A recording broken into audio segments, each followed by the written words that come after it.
welcome. Thank you again for inviting me. Now, the topic's really interesting. It's race, identity, politics, and class. And I teach as a lecturer at University College London on nationalism, ethnicity, and race. So these topics often come up in the stuff I work on. I'm also a scholar activist and a long-standing Pan-Africanist. So I will say just in advance, I can be a little bit mischievous and a bit naughty. So please bear with me. I'm going to try and speak and move quite fast. And I apologize if I seem to be rushing. It's not deliberate, but I would like to get some interaction from everyone and to get, kind of like, a chance to engage with a debate. But because I have to leave, it causes a bit of a problem. So please bear with me if I do that. The last thing I will say, and I normally have a slide that says this, is please, please take care with each other on this. I'm not going to say anything that's controversial. I don't think so. Well, I mean, that's just my middle name, but I mean, I'm not intending to. But these topics always tend to be quite emotive. And depending on who I'm speaking with, I never know how it's going to be received. I always speak from the heart and with honesty, but you never know where it's going to go. So I'm just saying that, please, and, be honest, and let's have that good dialogue and have empathy with each other as well, and with me. Okay, I'm going to get started. So the first slide, what I'll say is, hopefully you can see this on the screen. So while I'm talking right now, if you've got a phone or another tab on your browser, I'm going to ask a couple of questions, and they're not, they're not tricky ones, just to set the tone of what we're talking about. If you can go to menti.com, which is up there, and enter in that code 3870 3990. So that's menti.com 3870 3990. And I'm just going to ask for a couple of questions, and they're anonymous, so and because of the short time, they're not in-depth questions like I'd normally ask. But the first slide, hopefully you've got that. The number will be on top of a couple of the pages, and I want to start this off with a quick question, and they're not trick questions; they're just honest questions, but just to kind of like take a temperature check of the room. And this question is really, according to various historical theorists, how many racial groups have there been on Earth? So, I mean, just, depending, on what you know and what you think, how many have key historical theorists across time said there are on Earth? Is it just 2, Homo sapiens and Neanderthals? Is it 4? Is it Caucasoids, the Mongoloids, the Negroids, Australoids? These are obviously not my terms, which is why I say to be careful and be empathetic. Or is it 5? And the terms we're much more familiar with, which is the black, brown, red, white, and yellow races. So how many racial groups have there been on Earth? So far we've seen, kind of like the 2 taking the lead, but we've got one who's recognizing that Caucasoid, Mongoloid, Negroid. I'm going to give it a few seconds because I don't want to waste up the time. I want to really get into the heart of the subject, but it's important just to kind of understand where we're coming from. And it's very interesting actually to see that so far Homo sapiens and Neanderthals, the 2 is actually taking the lead. And that's a really interesting position to observe right now. And like I said, it's not a trick question. I'll give it a few more seconds and then I'll move on. So this is just a good thing. For those of you who just joined, if you can just go to menti.com and then type in the code that's on the top of the screen. That's 3870 3990. And just according to various historical theorists, how many racial groups have there been on Earth, on our lovely home? Okay, and that's nice. We've now got a spread here going on, and I'll leave it there. You're free to vote. It is anonymous, so none of that data is collected, so you don't need to worry about anything. And I'm not taking any specific reasons. I just want us to get an idea of what we think collectively as a group and where we are. And so, the answer I would say, I won't say the correct answer because, like I said, it's not a trick question. Is all of these numbers are applicable? For the longest time, if you understand how racialization was constructed, there was these 4 human groups: the Caucasoid, the Mongoloid, the Negroid. That's ridiculous terms. These are eugenic-related terms, but that's how science was constructed, and museums were constructed around it. You can go to the British Museum now and find that some of the zones are still placed around those schemas. And then with some time, with the realization and the discovery of DNA, we started to move into this whole discussion about Homo sapiens and Neanderthals. And we've had a lot of cultural media to do that, films, kind of like what's that one? I love the H.G. Wells one, the Time Machine, with the Morlocks and stuff. We kind of have this idea that there's humans and then there was these Neanderthals beforehand. And if we really going to be talking about racialization and kind of that concept of the idea, we should understand that when we're talking about Homo sapiens and Neanderthals, we're not that far away from talking about the civilized and the barbarics or the barbarians and the savages. The language is not so far, but that's kind of where we are in the scientific world. I'm an anthropologist, not an archaeologist, who kind of like work with us. So archaeologists will be picking up works of anthropology of Neanderthals and recognizing that they've been on Earth for around, what's it, about 200,000 years. And then there's supposed to be a split. And even now, though, we find that there are some Homo sapiens who have some of the traits of Neanderthals. So we know that there was a melding of the two, for want of a better phrase. So it's good that you have that. The 5 over there, the black, brown, red, white, and yellow, is what we believe now, actually. That's the terms that we use today. So if I said, hey, there's a black person on the road, you'd understand what I meant, because we're still using those terms. If I said, oh, those white people are doing that to those people, or there's a red person, we know what these terms mean, even though they're even far more nonsensical than any of the other terms. But they are the ones that are in common discourse right now. So why am I being naughty with this kind of like primary school rendition? Well, I just want to start with a simple premise. I've broken this down into a couple of rules. That the idea of race begets racism. That's where it starts off. The moment we start to recognize or start to believe that there is races on the planet Earth, because the truth of the matter is there is just one race. I know it sounds like a Teletubby story, but there is just one race. We all do come from one. And even this idea about Neanderthals and Homo sapiens, if Homo sapiens have Neanderthal DNA within them, then that means that they can mate. And if they can mate, then we know they're really the same species. There might have been evolution, there might be changes, but I'm not an archaeologist, I'm an anthropologist, so I'll leave it there. But generally, this whole idea of race causes the problems, because then we can say which race is superior and which race is inferior. And many groups around the world are probably familiar. I know the Jewish community as yourselves and myself as an African community and Asian, we are very familiar with regimes that use this discourse and this language. So why am I talking about it today other than being invited to speak to you, to lovely people? Well, because it's common, right? I wish I could say it was 100 years ago, but it wasn't. This quote, I don't know if you've seen it, some of you would have, some of you haven't. There is no such thing as Palestinian nation. There is no Palestinian history. There's no Palestinian language, and therefore there's no Palestinian people.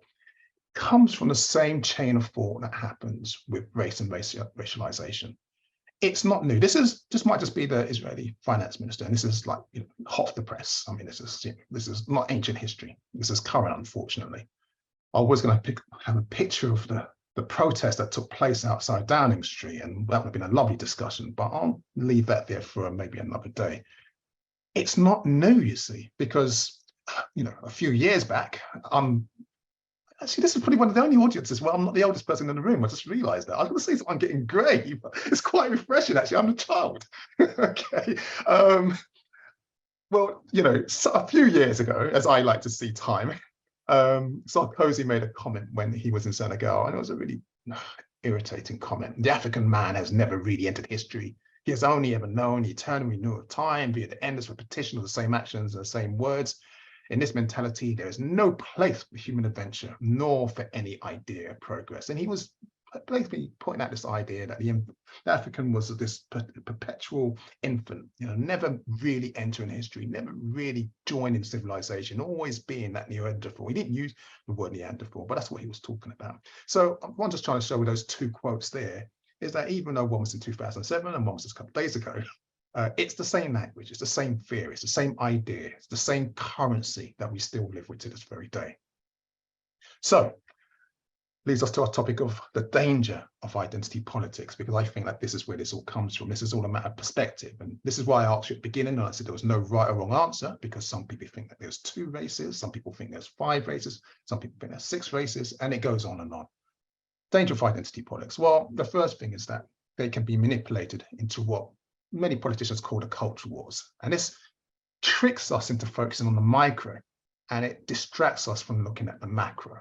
And what I mean by that is that by picking on the small detail of someone, so right now the current trend is to pick on people who are having challenges with being accepted for their decisions around gender. So transgenderism is a big issue right now. And it's a confusing issue for many of us, and especially my generation. But one thing we do know is that if someone's a minority community, is that we do not discriminate them. We understand that we might not know, and it might take time to learn them. But what we certainly don't do is do to them what's done to us. But unfortunately, culture wars are very influential by finding minority communities, drilling down on the tiny small people there, and then what happens by making a big storm out of that, we forget about the macro, we forget about the big issues. So today, many people would say in Britain it's cos he lives, which is what the young people call for the cost of living a crisis. But but there are far many more issues that we have to deal with, from social care, etc. Another danger of identity politics is that it can engage in this illusion of change.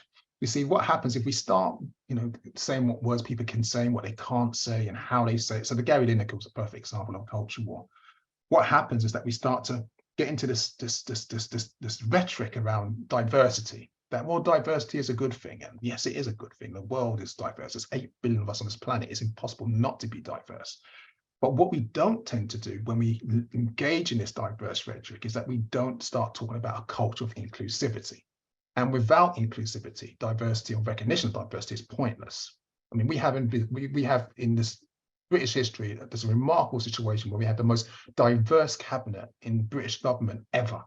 And yet it's actually enacting the most right-wing policies. I'd actually say that the opposition is not that far behind it, but that's my personal beliefs. I would say that this government is actually, despite giving the illusion of inclusion, it's actually not a diverse party. And so we have this illusion of change when the status quo is just reinventing itself and rebranding itself very, very well.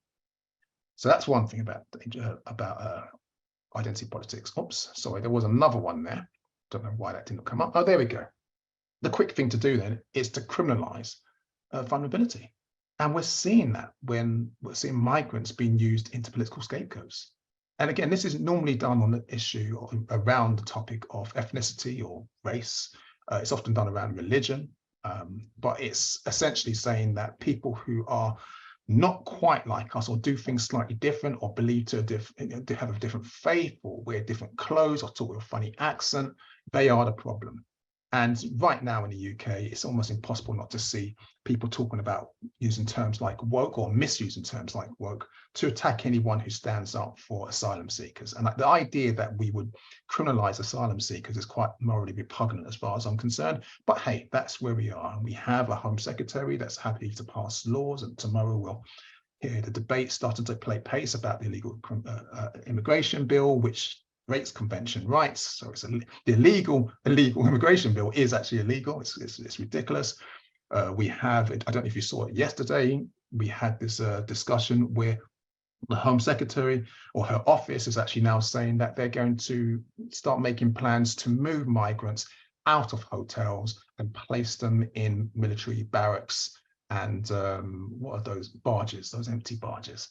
This is where we are. This is the danger of identity politics, when we focus on the micro, and so it distracts us from the real things that are problems in the world. I was going to ask this question. I can still ask the question, but because of time, and I know I always let time go by, if you can answer really quickly, it's up to you.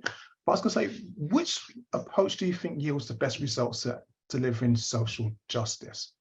I can count down like 30 seconds if that would help, because I really want to keep going on. But so 2 ways of looking at this. Is it everyday acts of resistance, or is it revolutionary actions? Now, I'm a scholar activist, so I'm a little bit biased.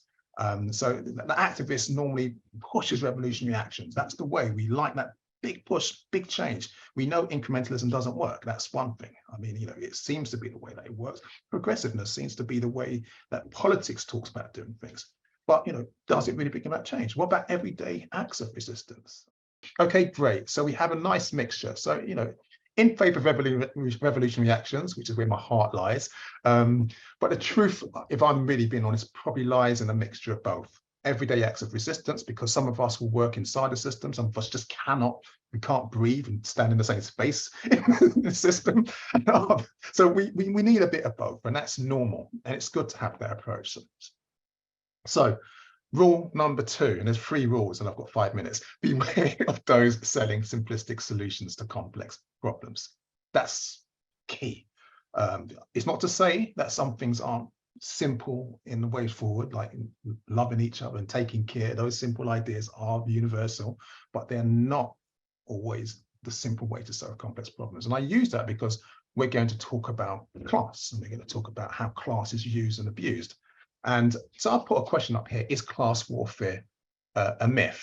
And I've created this picture. I haven't created it. I've used one of those AI doodaddy things to create it, which is quite funny. And I tell you, and it's created this kind of sky metropolitan, rich wealth, and then these slums down there. And you've got money, because this is my way of rendering, or the AI way of rendering, from my words, trickle down economics, right? We can live cheek by jowl, and the money will trickle down, and one day we'll be all wealthy and everything will be fine. So living with poverty and extremism has been normalized. We take this for granted. This is an AI vision, but actually, I live in the borough of Hackney. This is the case. If you lived in Kensington, where the Grenfell massacre took, Grenfell fire, which led to the massacre of people, it's the same thing. South Kensington being one of the wealthiest boroughs in the whole of Europe, not one of, it is the wealthiest borough in the whole of Europe, and North Kensington actually being this impoverished region despite the wealth that's around there. So we've normalized that, and we don't think there's anything wrong with that en masse. But I say precarity affects more than the working class. This is the thing, this is the boogeyman, this is the thing that we don't really challenge. We don't look about that right now. This whole idea of what is middle class. You might have heard the term squeeze middle. The United Nations did a great report on this topic.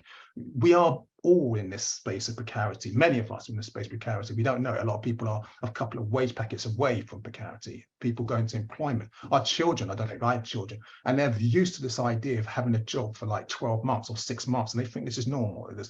It's a strange world that we've normalized.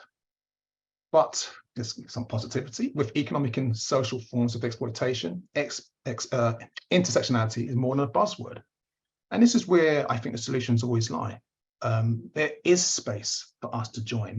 This argument that, Marx makes this idea that conflict theory is saying that this is really the war between social groups fighting over limited resources. But I don't actually think there are limited resources. I think we have phenomenal amount of resources. I think UK is one of the wealthiest nations in the world. I think what's happening, if you've seen that Led by Donkey video, where you're seeing some people charging £10,000 a day, or trying to get that, but not giving money to that same sum to like social groups, to youth clubs for a year's operating, and that's ridiculous. I think we have the wealth. What's happening is that because we are all in enclaves and we're engaging a little bit in these identity politics rather than the politics of identity, what's happening is that we're not seeing our interconnectional or our intersectional links, and that's a weakness.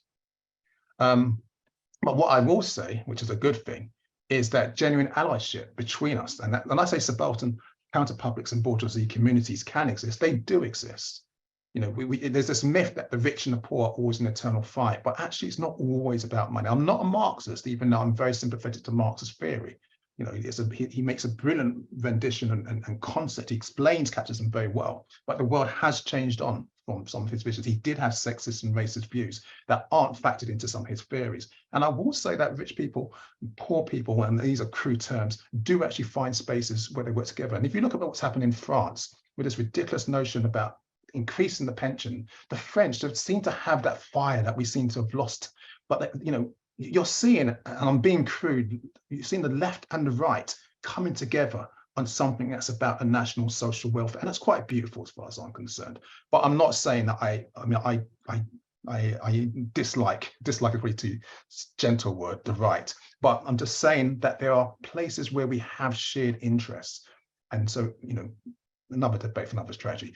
Let me wrap up really quickly. So how do we address... really quickly, Toyin, because you're running over time. But thank you. My apologies. How do we address systemic racism? Right, okay, a couple of things. Be honest, recognize we are all stakeholders in this. This is what I'm trying to say, is regardless of where we live in, how much money we think we have, how much assets we think we are, we're all in this together. The resources that we have aren't limited, but they are all of ours. Be transparent, make structural violence invisible. Now, structural violence is when we talk about deaths. The term right now we often hear is excess deaths. These are people dying because they can't afford to turn on the heating. These are people dying because they can't afford private medical care. This is structural violence. These are what unnecessary deaths. And this happens all the time. And we've got used to it, so we don't even talk about it anymore. We need to make it visible. We need to be aware of what it is and when it's taking place. Be creative. As an activist, sometimes we can reverse, co-opt and dismantle processes from within and outside. Sometimes those people who work inside those institutions that are causing problems can actually end up being our allies. Don't always think that it's one way or the other. Being an activist often means engaging in hyperbole and just saying, right, we must burn the system, burn it down. It's not always going to work. In fact, let's be clear, it hasn't worked. So what happens is that we always have to be creative. We have to be nimble and we have to find spaces of political opportunity. I think, sorry, I hate rushing. The last rule, I said rule 3, there we go. Remember, no rights, no representation, and no recognition always results in social injustice and structural violence. And that's just really the message. It's recognizing that even if we see someone as a minority, as a migrant, as a Muslim, as an Arab, as an Afro, whatever term we want to use, as a Neanderthal, if we found one Neanderthal, would we deny them rights because they're no longer human? No matter what it is, everyone has rights. And the moment we engage in this politics of no representation, no recognition, then we are taking part in social injustice and structural violence. I wish I had the time. The clip I would say is that Australia has actually just passed a referendum to allow the Indigenous people to vote to be represented in Parliament. I mean, it's outrageous that it's taken so long for that to happen, but this is the world we're living in right now.